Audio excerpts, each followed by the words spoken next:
Welcome back to the show. It is now time to go into WWE for this week. Gonna talk about Monday Night Raw. And Raw this week took place from the United Kingdom, Manchester, England, to be precise.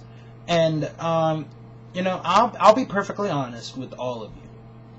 I think if I've said this once, I'll repeat it again, until the show dies. Or I die, whichever comes first. Anyway, for some reason, and this has nothing to do with the Europeans, but I usually don't make it through an entire episode of Raw when they're in Europe for some reason. I don't know. This week, however, I actually made it through an entire episode of Raw that was held in Europe. So, pat on the back to me. It started off with Batista coming out of the ring, demanding that he get another opportunity at the world title tonight.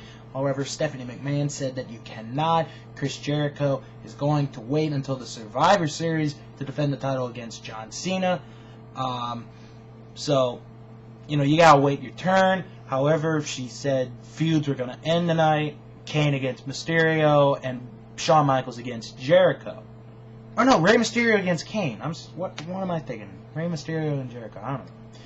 But Randy Orton comes out, says he wants a match with Batista. They get that a little bit later on in the night. Now then, Santino Marella comes out to the ring. He retires the Honkometer, and he comes out with this new one. And I thought this would have been awesome to have this. The Honka Perfect Mountie Meter, in which the three of them combined held the Intercontinental title for like 221 weeks or something like that, like the equivalent to 2 years or so. And he said, in 2 years, I will break this record and be the greatest Intercontinental champion of all time. Well, he was facing William Regal in England for the Intercontinental title. And really, all it was 3 moves. That's it. Regal's the new Intercontinental champion. A lot of us in shock. Some in sadness because we don't get the Honkometer anymore. And the Honkometer was the greatest thing that ever happened, in 2008, perhaps. It's just sad that the Honkometer had to die. Eventually it was going to die, either when Santino broke the record or when he lost the title, and losing the title came first. So, sad to see it, but William Regal, a deserving Intercontinental Heavyweight Champion, and he came up with a really good speech after that match, a really good promo, saying, I'm going to defend this title for all of you, my fellow Brits. It was a very good promo. I really liked it. Rey Mysterio against Kane, no disqualification match, no thank you match. I just could not get into this match. I really couldn't. And it's a shame because you would figure this match between these two could be the perfect ending to it. But if you think about it, they almost had the exact same type of match back at Cyber Sunday, which is, what can you say? What can you really say?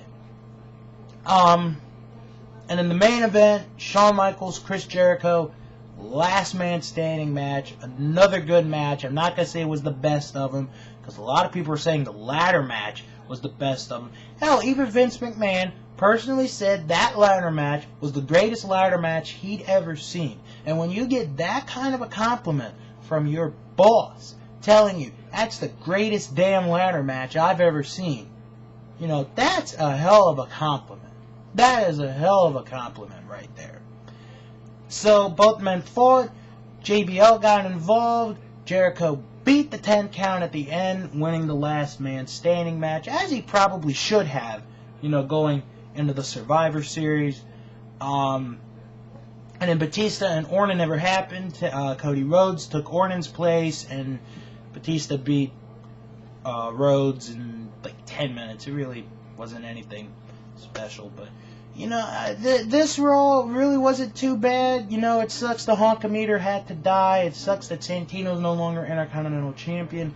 But you never know. Santino will probably get another shot at the title sometime in the near future. But, who really knows? It's wrestling. It's the way, it's the way wrestling is meant to be. You lose the title, you get yourself together, go back, try to regain whatever title it is that you're going for. Okay, so on that note, it is time to go to the Survivor Series report.